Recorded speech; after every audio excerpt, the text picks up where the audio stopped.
Welcome back, beautiful souls. It's your host, Patrice High Priestess, guiding you deeper into your intuition, your gifts, and your spiritual awakening. Today, we're talking about something almost every intuitive struggles with at some point during their spiritual journey. Is this claircognizance, or am I just overthinking? Because when you're awakening, the line between the two can feel blurry. But today, I'm going to help you see the difference clearly so you can trust yourself, your gifts, and your inner knowing. Let's get into it. Claircognizance is when information just drops into your brain like Amazon Prime, fast and free. You didn't order it, you didn't track it, suddenly it's just here. No signature required, and it just feels like boom. You just know. No overthinking, no mental gymnastics, and no TED talk from your inner child. Just a clean, crisp download. Claircognizance is quiet. It's classy. It minds its own damn business. It's the Beyonce of psychic gifts. Now, overthinking, on the other hand, oh, baby, that's different. Overthinking shows up loud, uninvited, barefoot, and eating up all your damn snacks, okay? It sounds like, what if I'm wrong? What if I'm right? What if I'm both? What if I just moved to another damn country? I mean, overthinking doesn't send downloads, it sends carousels. The ride never stops. You just keep going around and around and around. Like, at some point, please let me off my own damn brain, okay? I mean, there's energetic differences. And that is claircognizance is one clean message. Overthinking is a group chat that you can't leave. We all know how annoying group chats are. If it feels like peace, then it's claircognizance. If it feels like pressure, then it's overthinking. If it feels like just a full blown conspiracy theory, that's just you, honey. Okay?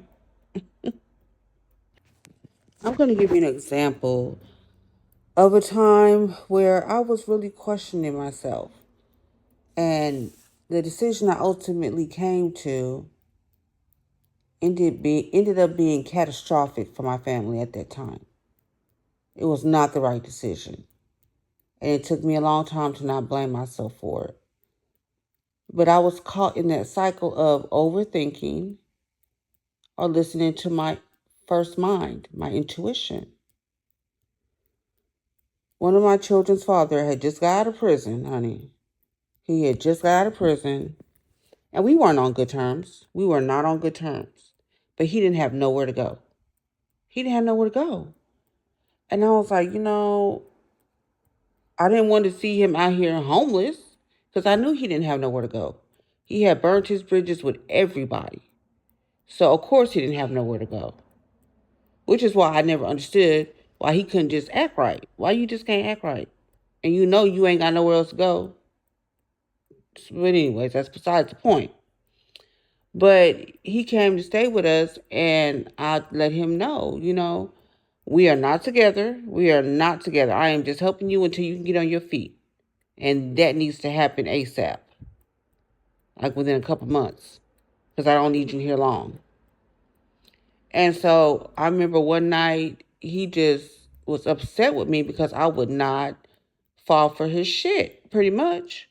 I wouldn't fall for it. I didn't want to hear nothing he had to say about relationships or nothing. Nope, I don't want to hear it. Because for what? We have been together on and off for years now at this point. And I done heard all I needed to hear, and I done seen all I needed to see. Sometimes you just get to that point with people sometimes. And that's where we were at. So he was getting frustrated with me because I didn't want to have that discussion. I wasn't trying to give him any type of I wasn't trying to compromise with him or nothing. And that just irritated his soul. So he threw a glass cup at the wall. I guess to get my attention because I can ignore somebody real good, okay?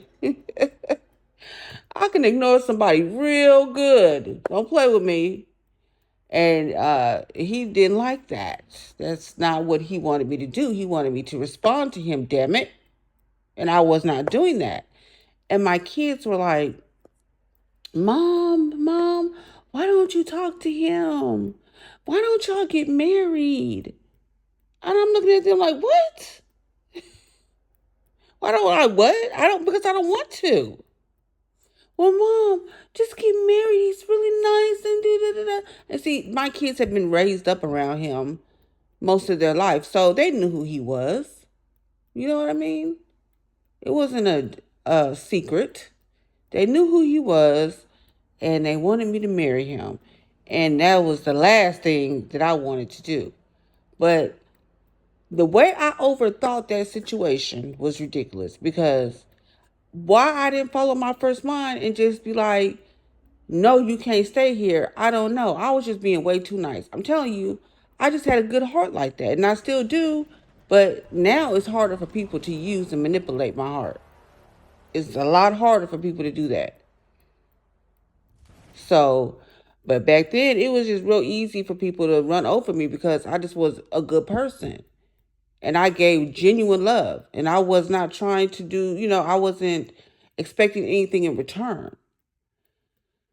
And so I should have just followed my first mind. I should not have overthought that. And I swear the next following week, because I still allowed him to stay, he molests my daughter. Yes. He SA'd my daughter.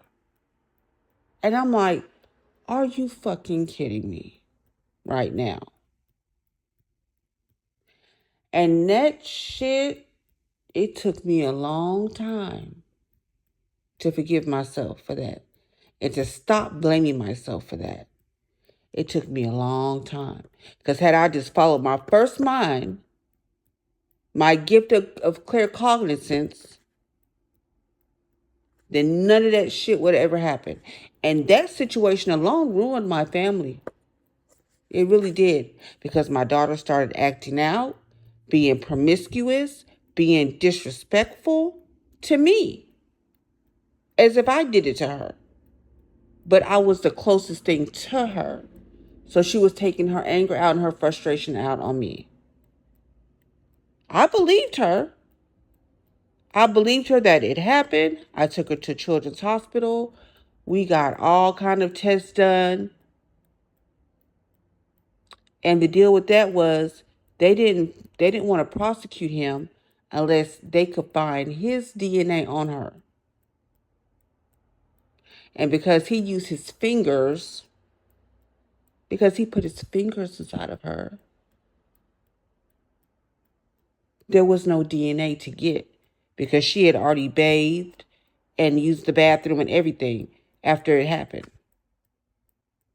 So there was no DNA that they could get from him off of her underwears and things. And so my baby never got justice for that. She never got justice for that. And then when I went to go to try to put her in counseling, because hell, we both really needed counseling at that time because I was tore down behind this. Because what he tried to do was blame my oldest son and say my oldest son did that to her. And we all in the family know that's a damn lie. From the pits of hell, okay? We all know that's a lie.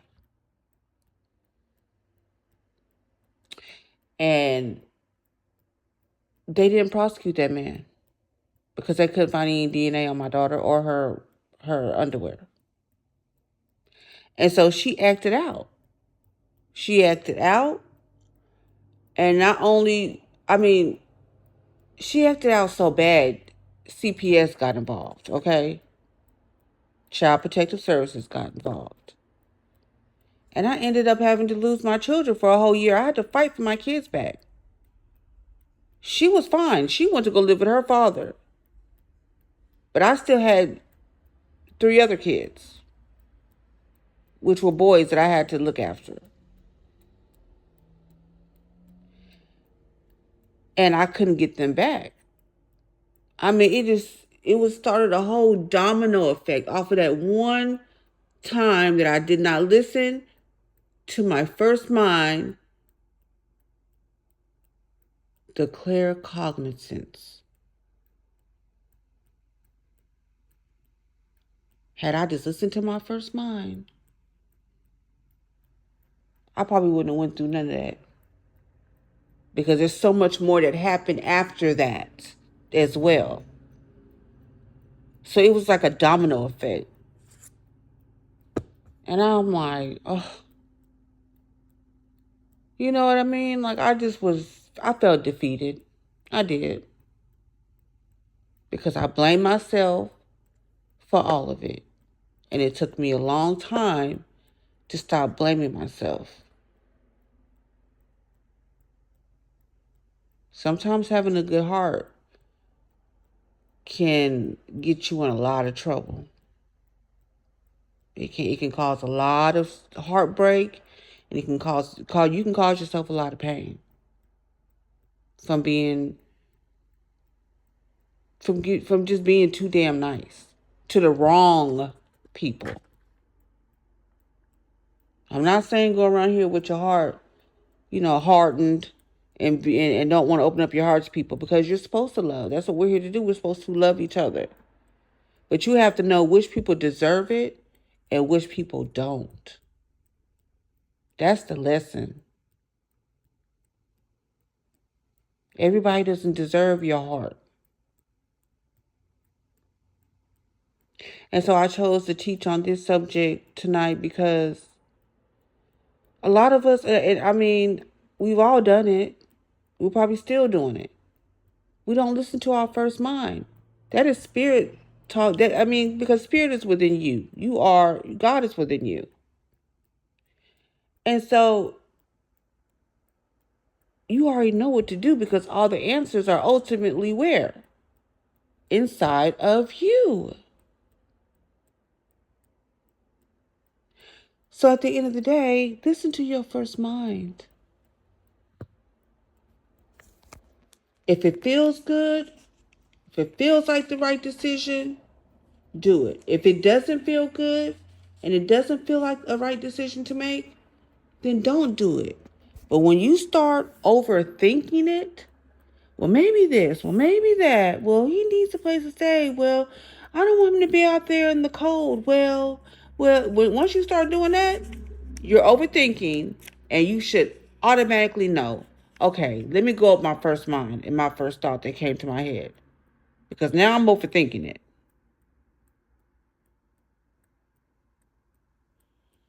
And that's not what we want to do. We don't want to overthink, because overthinking causes stress. It causes stress. And it causes us to go into survival mode. And that's not how we want to live. We don't want to be in survival mode. We want to be living and thriving and being happy. It causes your nervous system just to break all the way down. That nervous system is something serious. And when your nervous system is out of whack, your whole body is out of whack. And I have to use, men in a lot of my examples, because that's where I struggled the most in life. I struggled the most with love, because I'm an empath. And to my and I'm such an empath to my detriment sometimes. And I've had to learn that, baby, there's nothing wrong with loving somebody. You just have to learn how to love the right people who deserve your love. People have to prove that they're worthy of your love. If they cannot do that, then they need to get the hell on somewhere. Right? And this is what I've had. It's taken me this long to figure that out. I have seen red flags and ignored red flags So many times in my life, not listening to my first mind, overthinking, constantly overthinking. And it's just crazy. It doesn't make any sense.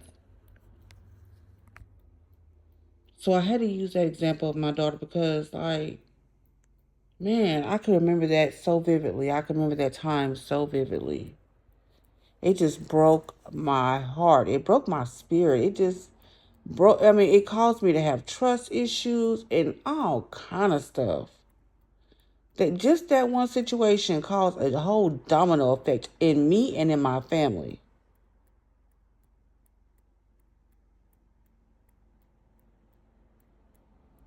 And it really, that situation hasn't really been really mended yet because my daughter is still dealing with that as an adult. She's still dealing with that. I'm pretty sure she probably blames me for it too. But she has never said that to my face, so I don't know. And I still deal with it, and she still deals with it, and the family still deals with it. It's like crazy, and I would hate to see somebody else go through the hurt and pain that I've had to endure in this lifetime. I would hate that. So if I have anything to do with it, I'm going to try to help you not to make the same stupid mistakes I made.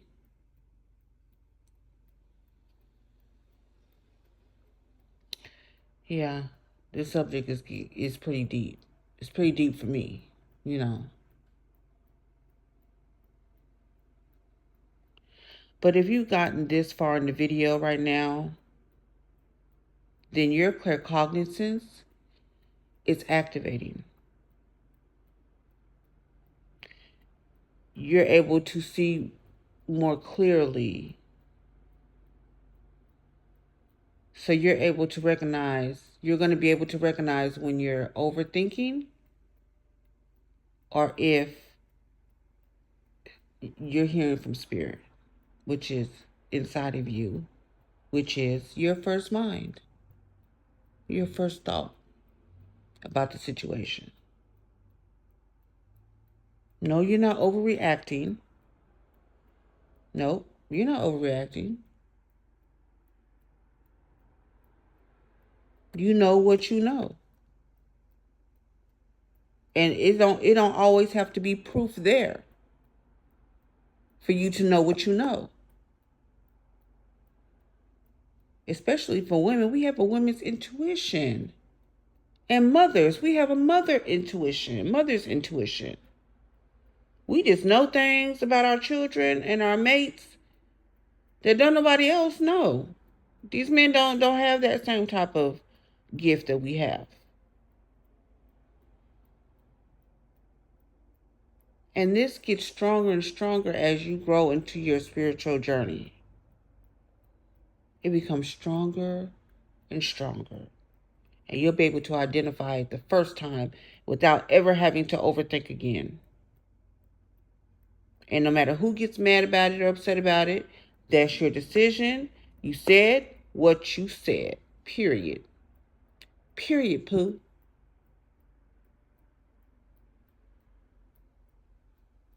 And you're probably already predicting things that you didn't even mean to. People are probably asking you, how did you know that? And you're like, I don't know. I just know. you know, your gift is real. Your intuition is real. And your overthinking, well, we're working on that one, okay? We're healing that one spiritual session here at a time, okay? Let's take it one step at a time. That's all you can do. Do the best you can do. Always. Well, I love you guys. I'm proud of you. I want you to know that. And I'll see you in my next video where hopefully your thoughts behave themselves, okay? Please like, share, and subscribe to the channel. Bye, loves.